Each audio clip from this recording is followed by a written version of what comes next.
All right, guys and gals, we are back in Bob's Barn Workshop, and today we are still working on the Mustang, getting ready for power tour. Well, today I want to put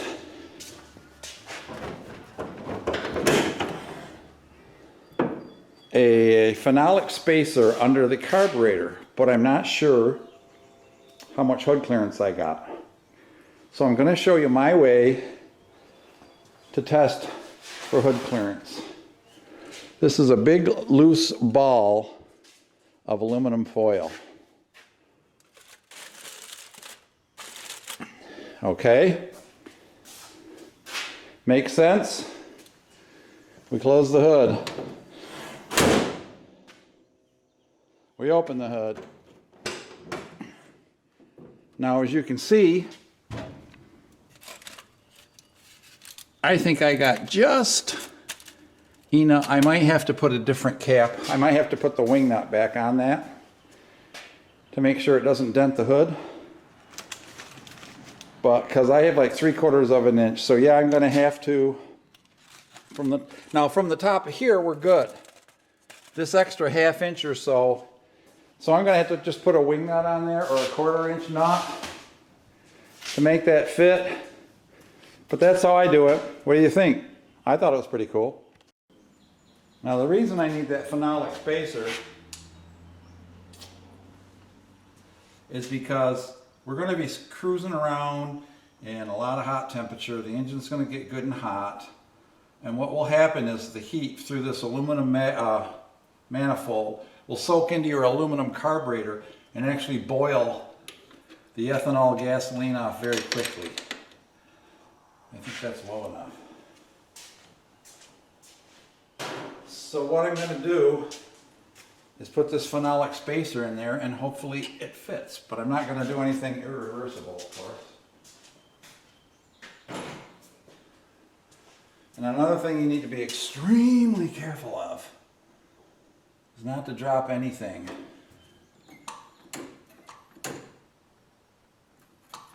down the yap. So let's see, what do I have to take off? I don't have my vacuum hooked up according to my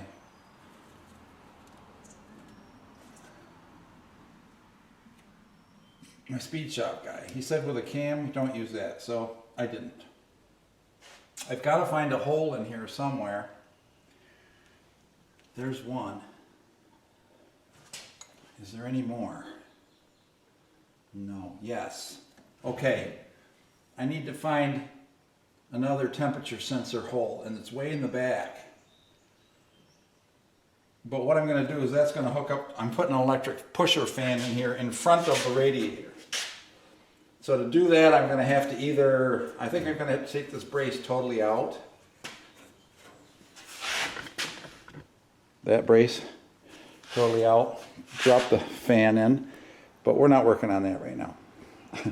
We want to keep this engine cool in the southern heat.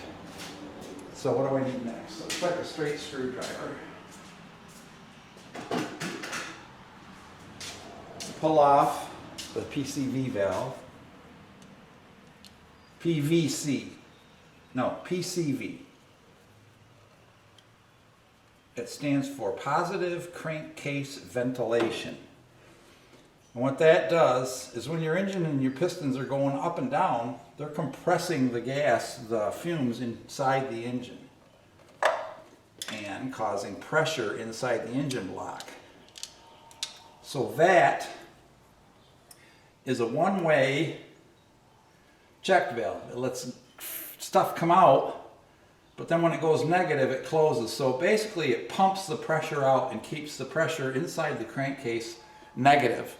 And that negative pressure will therefore keep the oil from leaking and such. I gotta back this off farther. I got my long range glasses on and they're not working real well for this. Okay. I'm gonna back in right over there. I have some special pliers. I've seen these in action before. Harbor Freight. They got like little loops on the end for grabbing stuff. And look at that. slicker that's not on a hoe handle. Alright.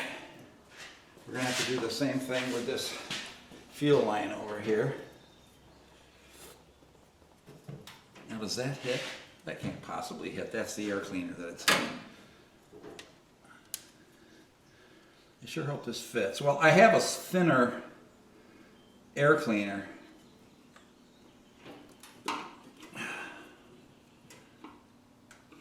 And it's, I think we're all done except for the linkage. And the linkage is just a pin, cotter pin, a snap pin, hairpin, whatever you want to call it.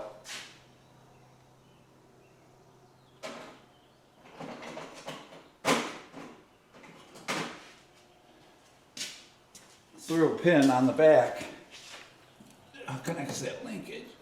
So I'm going to put that on there. Pull the snap pin out. I'm going to lay it right there, which I'll never remember. And there goes the washer. And there's the linkage. So that guy's done. Now I think we just need a 1/2 inch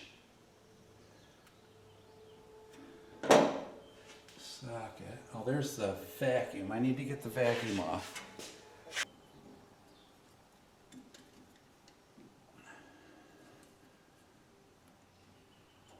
Is there no slot in that? There it is. It's horizontal. I'm doing this blind. There, I can't see it. So this vacuum, of course, powers the brakes.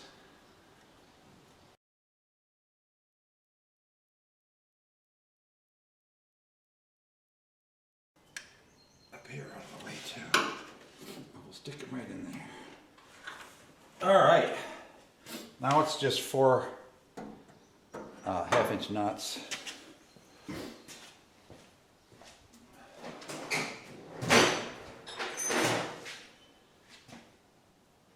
The nuts, and they're not real tight.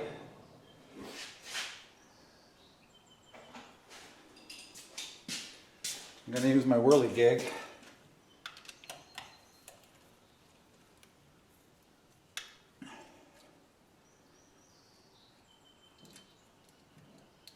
I got another stud kit.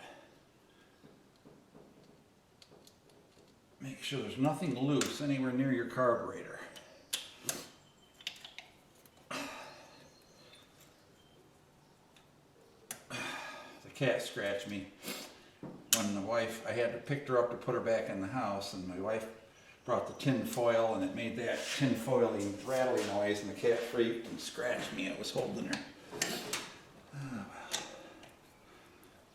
Such is the life of a cat owner, right?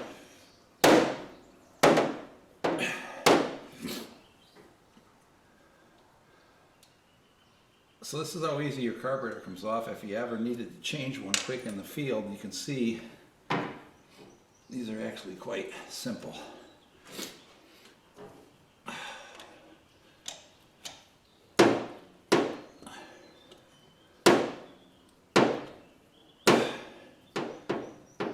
Carburetor works great.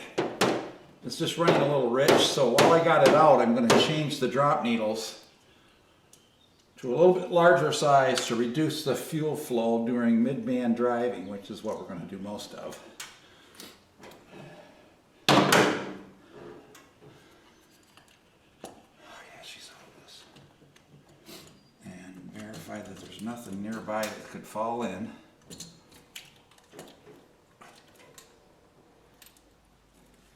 Oh, the spring. All right. I'm going to dump the gas outside because I got no other alternative. I'm going to dump it in this can over here. That dropped back on there wrong. It's supposed to go there. I just ripped that, but I got a dozen new gaskets. Okay, nothing near the manifold, of course. There's no sense of cleaning anything. Let's go over to the workbench and I'll show you how I'm going to change those drop needles. Of course, this is an Edelbrock carburetor, so this will be a little different for other brands. but that looked like that got smashed, twisted. These are torque cues, aren't they? Those are not Phillips. So I need my torque cue. This is a 10, which does fit. Okay, so you just loosen this dude up, swing the door open, and this needle comes right out. Now, if I had good eyeballs,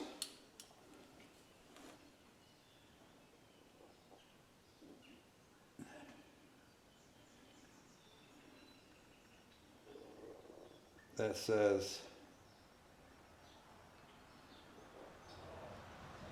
6552. And this one should be slightly larger. I already looked it up on the tuning chart. Ow! Damn! Staples? Why do you do that crap? Ugh. Now I'm bleeding all over everything.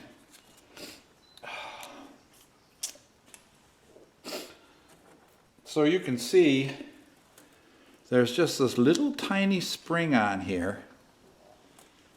This little tiny spring that you just push down. Does it go through? No, it just goes under. It's got a little horseshoe bend in it. Put that guy out. Put this guy in. And that's it. Now all this is going to do is during the cruising range of my driving, it's going to decrease the amount of throttle, because what happens is this gets sucked down in there with the vacuum of the engine to close off some of the main jet.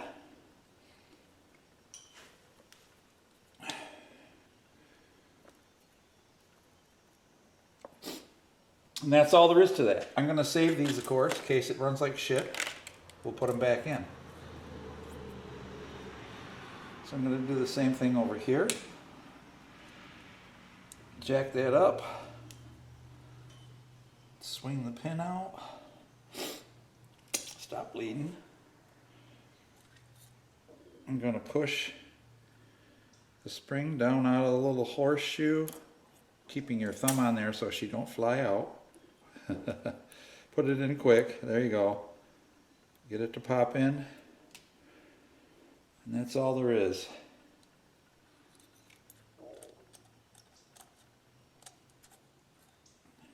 And the vacuum of the engine sucks these down when it's running at idle. And as you start to accelerate, these start to slide back up and out. And open the jet a little more. That's it. The jet is just an orifice through a piece of metal. That's all a jet is. When you hear somebody they're going to change the jet is just an orifice that you can change. You can unscrew it and put a different one in. But there we go. Carburetor is updated. So I set the metering block on there, and it has a nub on it here. And it hits the center web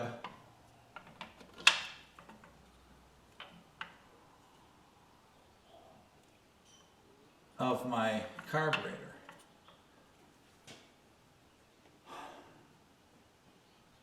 So I turned it upside down. If I put it this way, I think that would be the way you would want it, but maybe not.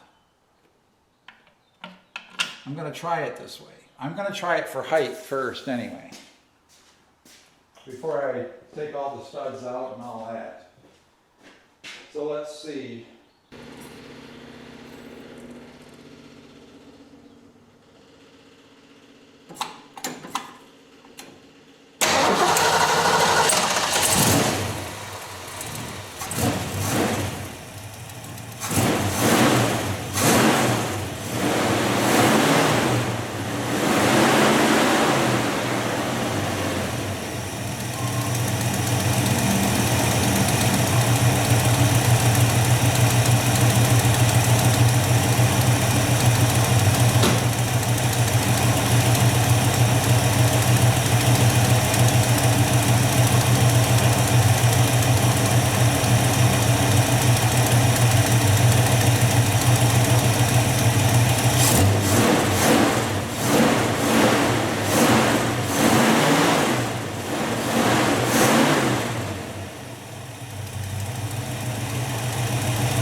should draw a little bit less fuel, run a little bit leaner on cruise speed, which is where I think it runs rich, because that's the way we drive it all the time. Alrighty. So, important thing, the fan. Let's see what we can do to get that fan in there. So alright, we're going to take that radiator bracket off. Looks like to be all 1/2 inch to me.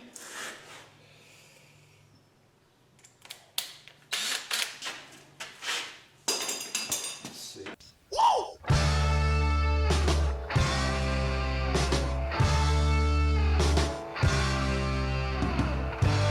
tell you a little story.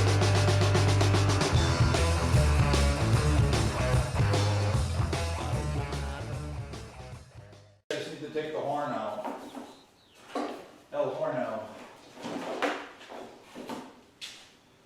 Maybe this will fit right in there. If I take that horn out, can I slip her in? I don't think so. It's going to hit this thing. The easiest thing to do would be just to tilt the radiator forward.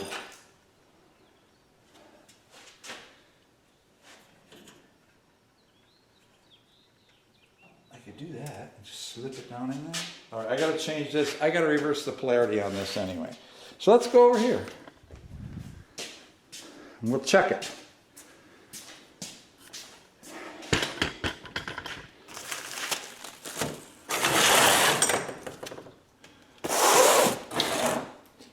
It says that we should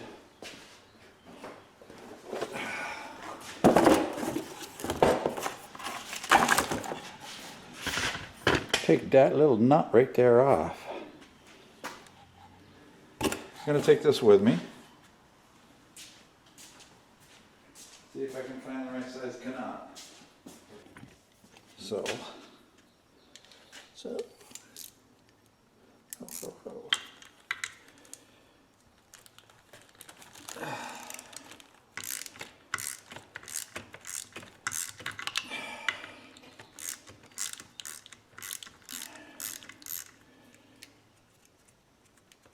Alright, this is an A-Team fan. I have no idea whether this is good or bad.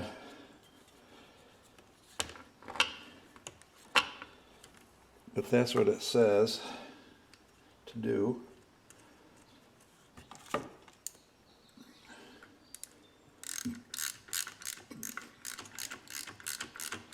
Make sure that it lines up with the D-hole.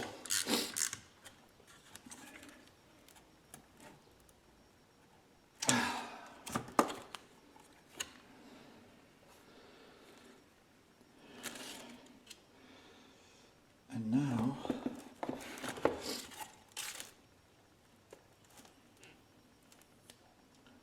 take that big thing off in there.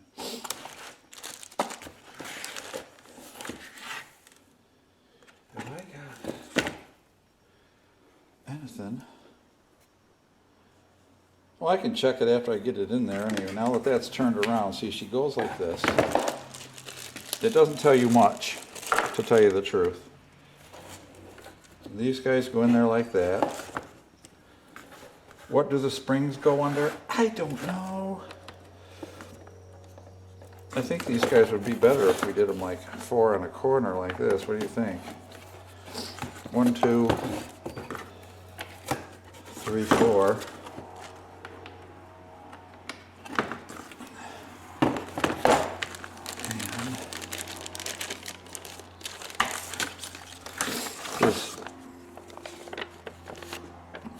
Remove the retaining clip from the motor shaft, the nut. Remove the fan blade, flip it over, and refit to the shaft. Make sure that the pin on the shaft is seated in the groove in the fan hub. Replace the nut. Flip-flop the wires to reverse the rotation of the fan.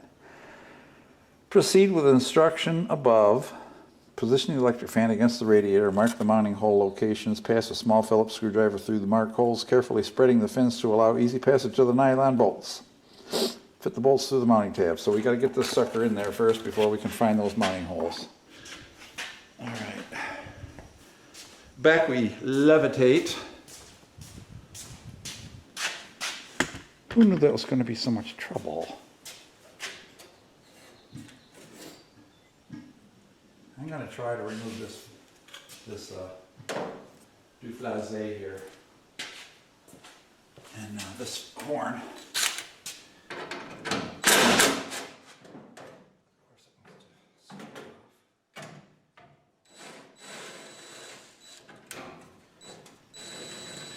There's a nut on the inside. Very nuts. MVTS.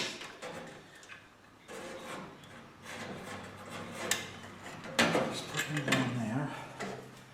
Let's see what we can do.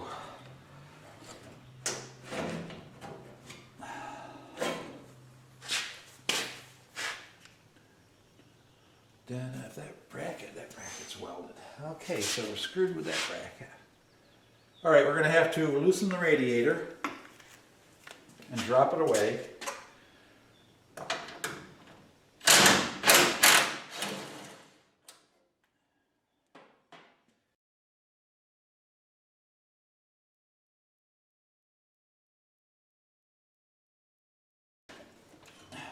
Come on, baby. We both want this, don't we?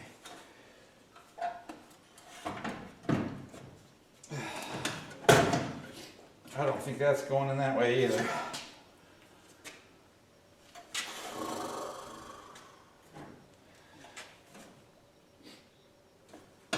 Because it's hitting the... Oh wait, there we go, there we go, there we go, there we go. Just lift it up, Bob. Door.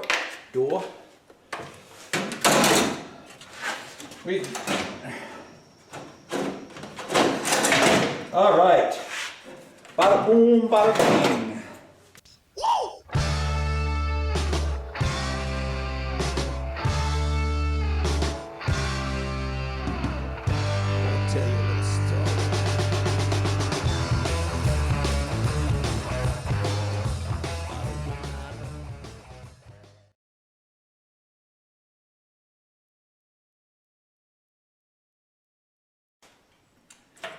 Got plenty of them. Let me put all these other bolts back in too. I think I'm going to do this by hand though.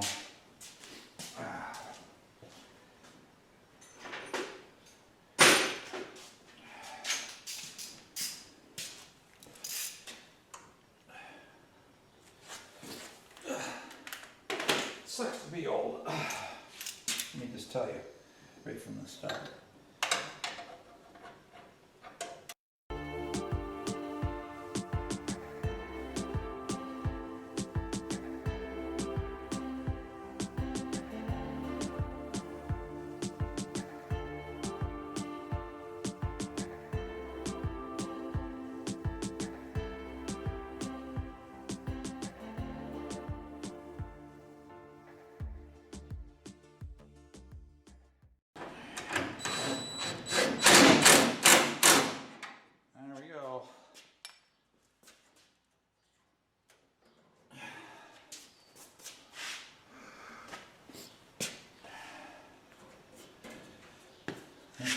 See how the hood closes. She's pretty tight.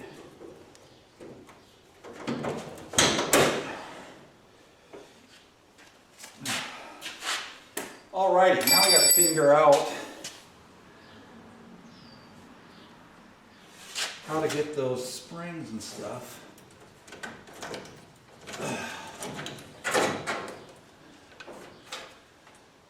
Under the radiator. No, not this way, I do. Probably could have fit a 15-inch and a 16-inch fan in here. I don't know if those things will fit right there. I'm going to put rubber under each side. I'm trying to figure out what these springs are for. Are they going to do anything for me? If that doesn't fit tight,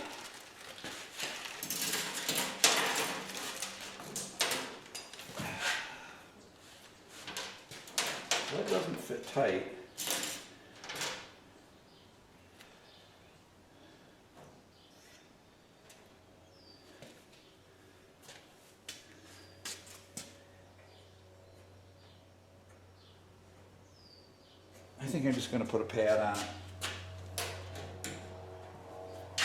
Alright, we're just going to start winging this.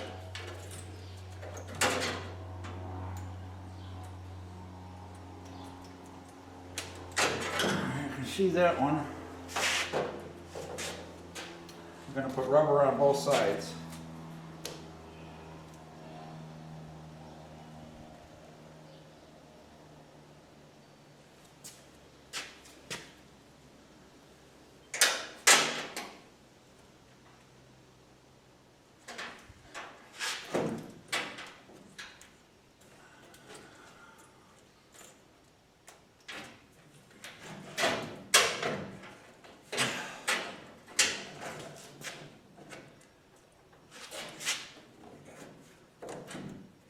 Good.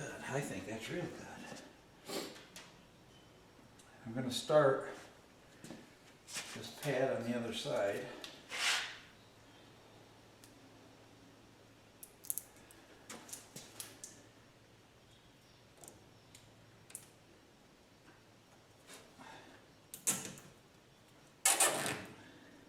But I'm not going to tighten it up yet.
Well, that's right.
Oh, whew. Well, that was fun. Sorry about my big button though, eh? But there's like, excuse me, you can see the like stems sticking through, and they're like ribby, so that your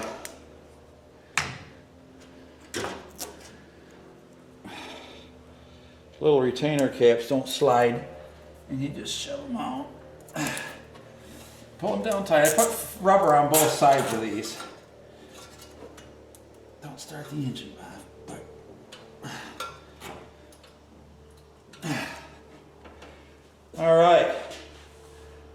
Now, you got to remember, this fan is also going to reduce some of the airflow when it's not running. May or may not be a good thing, but we're going to put a heat sensor in.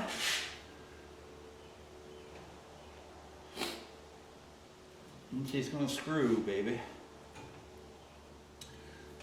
I got to get those cut off. I got some little nipples in here.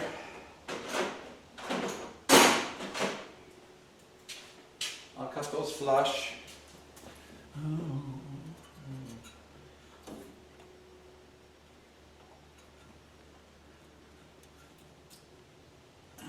Render an eddy. Go steady. 75.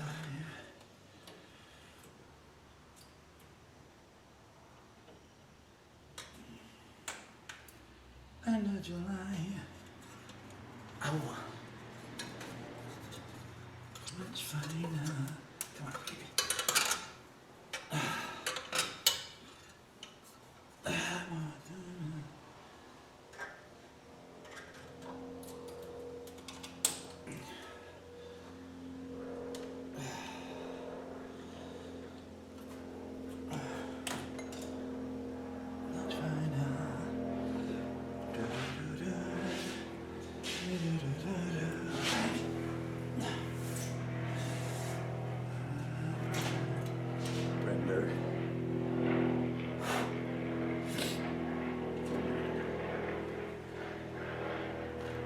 It's good to have tight belts anyway. Alright, my back is killing me.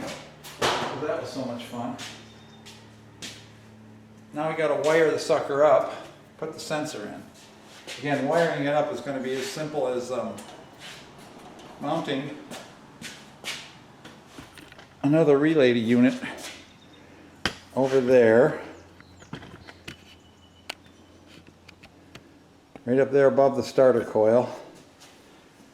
Or on the firewall here somewhere. I'm going to find a thin spot. That's really heavy. I think I might mount it here. And one wire goes to the fan, one wire goes to the power on.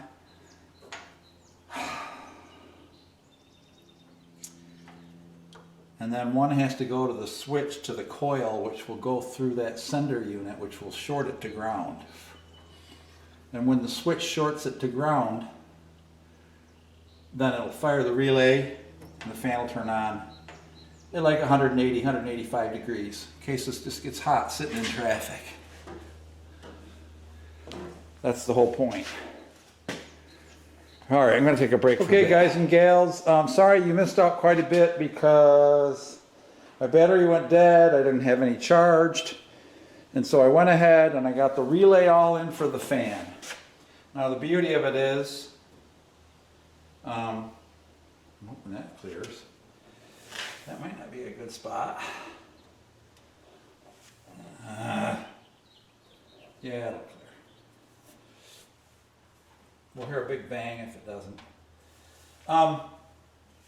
That's a 30 amp self-resetting fuse here.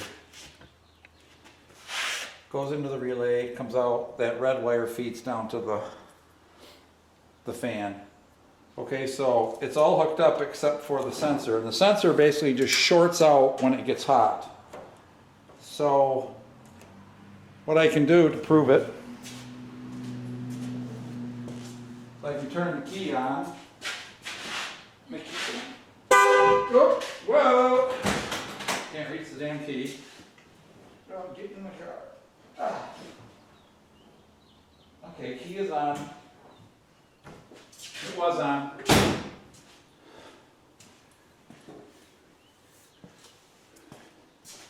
And so this is the wire that's going to go to the sensor over there in that corner.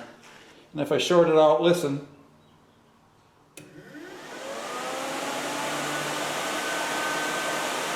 So that's blowing through the fan to help boost it, or through the radiator.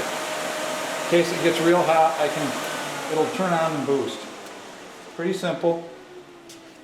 So now I'm going to have to drain the radiator just a smidge.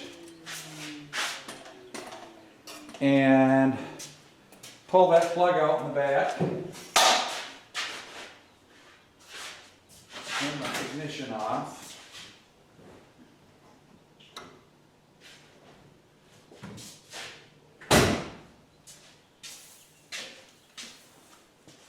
And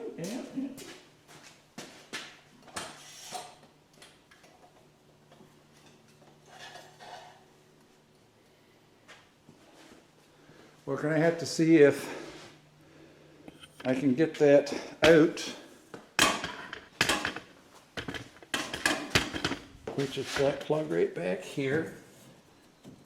Not that one, that one. And I got to drain the radiator a bit, as I said. I guess I'll get a bucket and just open this petcock. Yes, that's what it's called.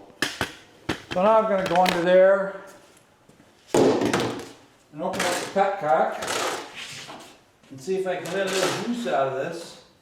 Actually, you don't have to go under there. You can do it right here. Don't break on me, bitch.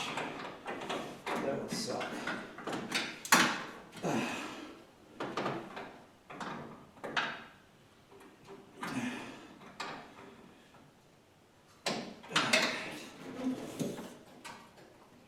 Pop this guy's juice here.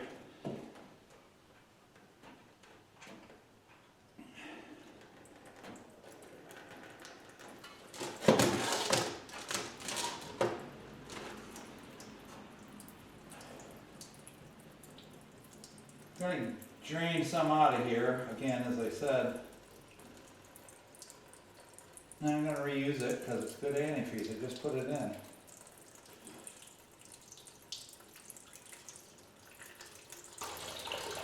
You're just seeing my butt again, Bernie. Here. Just coming out of there in a nice 1/4-inch stream. Now that's a lot of coolant coming out. I'm going to search for my square plug drives. If it starts leaking, I'll wait a little longer.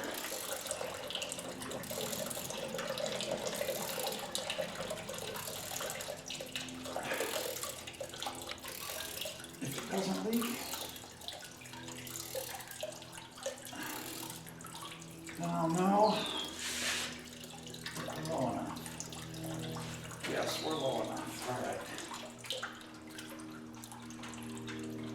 I'm going to tighten him right up good while I'm here, using a good pair of pliers. Pliers! Okay.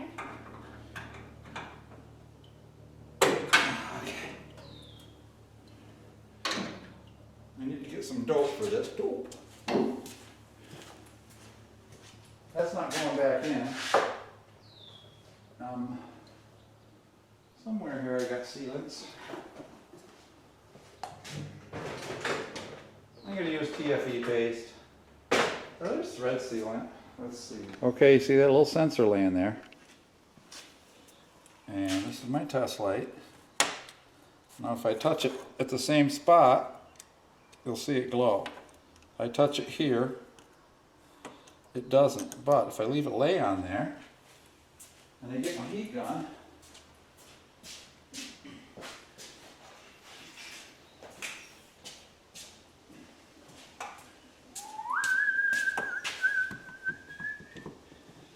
I'm going to start it on low first.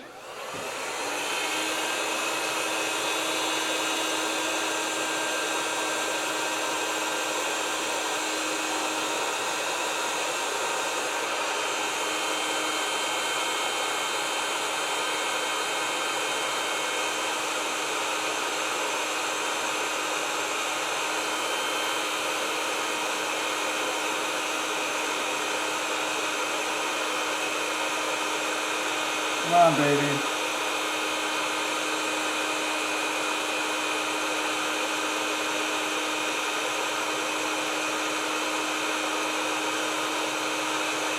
Oh, there it goes. You see it? All right. Now as it cools off, it should shut off. Science. See that guy? Oh, he did go back off. Okay. I'm not going to touch that because it's 180 degrees. So now we know our sensor works, we're good to go. All right, so I found a deep socket. I found sealing. And I found an extension socket here.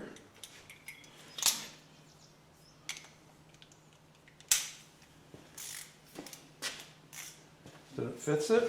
I'm not sure what that is. 11/16 it says on the side. It seems to fit the body well anyway. So we want to be careful with this.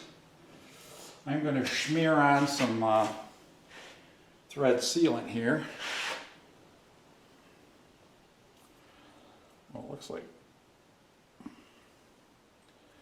goo.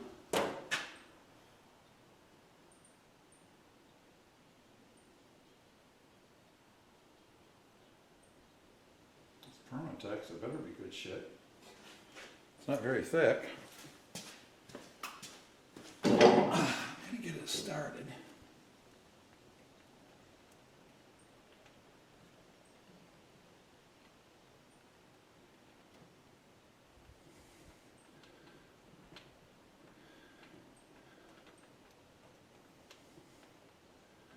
Trying to do shit left-handed just sucks. And there we go.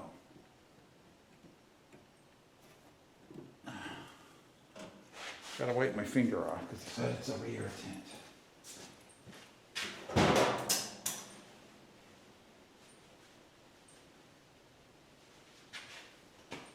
Everything's a friggin' irritant. We're gonna die from everything, aren't we? Listen to the powers that be.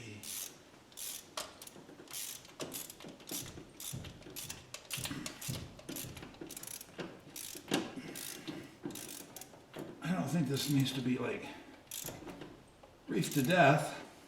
It does hold 15 pounds. Pressure. I'm calling that good. All right.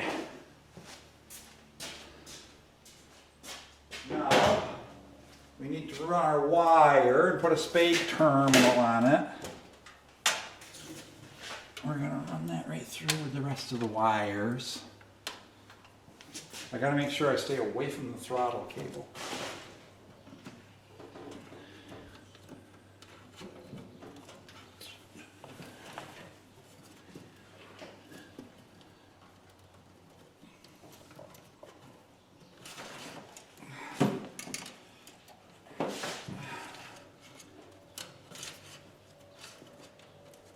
There you go, Derek. I'm running your digicals. Oh gosh, I love Vice Grip Garage, don't you guys?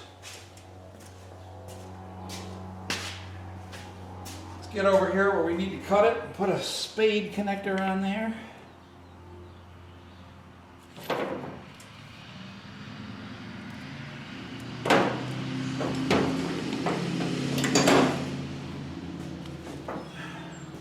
We can test it just by running a short wire to it, you know.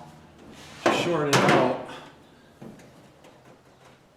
Maybe I should go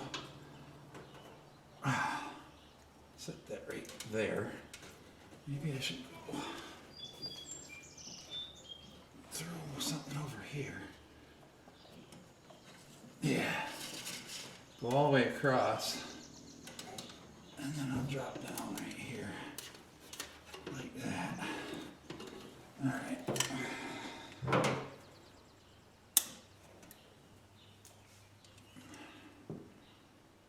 18, 16, 18.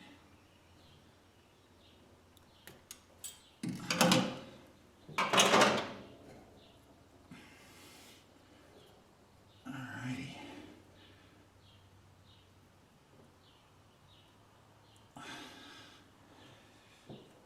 Crimper. Try to find a proper crimper when you're doing this stuff. And I double crimp it. Crimp it a little and then move it a little more and crimp it again. And give them a good tug. Just the plastic is moving. I definitely want to keep this down below. And anywhere getting in the throttle. And that's it. Woo! That's some concern of mine that I have done now for this, because sitting in traffic in the south may cause her to overheat. And what I just did is about as much as one can do. I'm gonna find some more zippy ties here. Get that wire, make sure she's nice and secure. We don't want it hanging down and hooking on the throttle and holding us in full throttle or some crap like that there that would kill us all.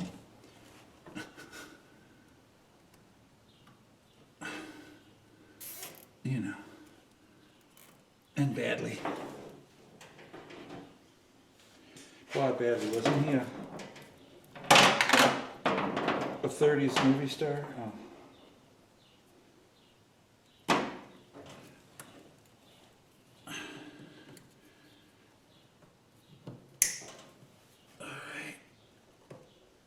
Alright. Do I need any more around here? I don't think so. Everything looks pretty cool.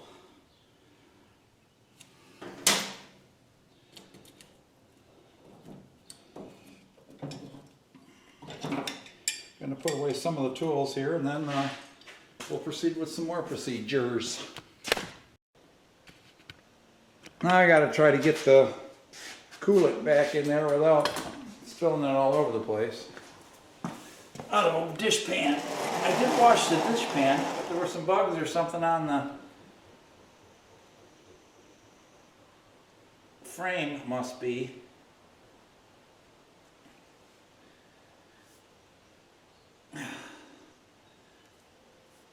There, everything else is just tiny.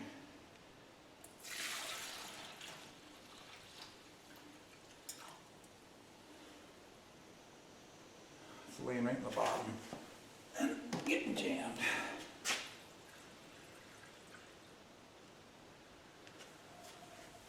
All right, let's see if we can manage to.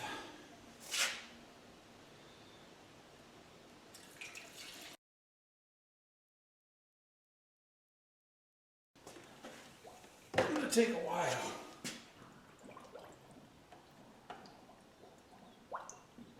For it to burp down in there.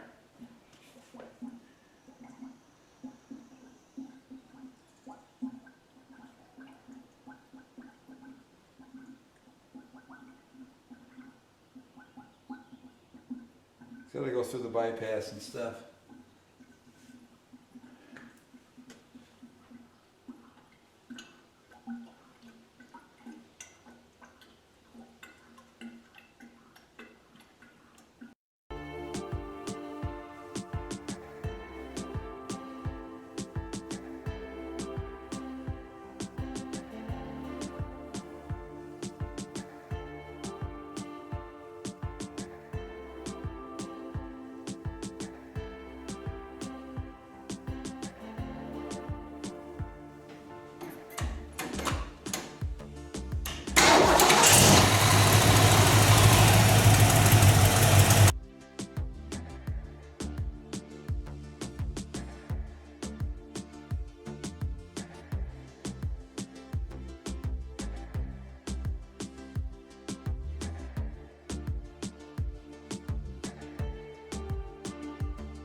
That helps it push through.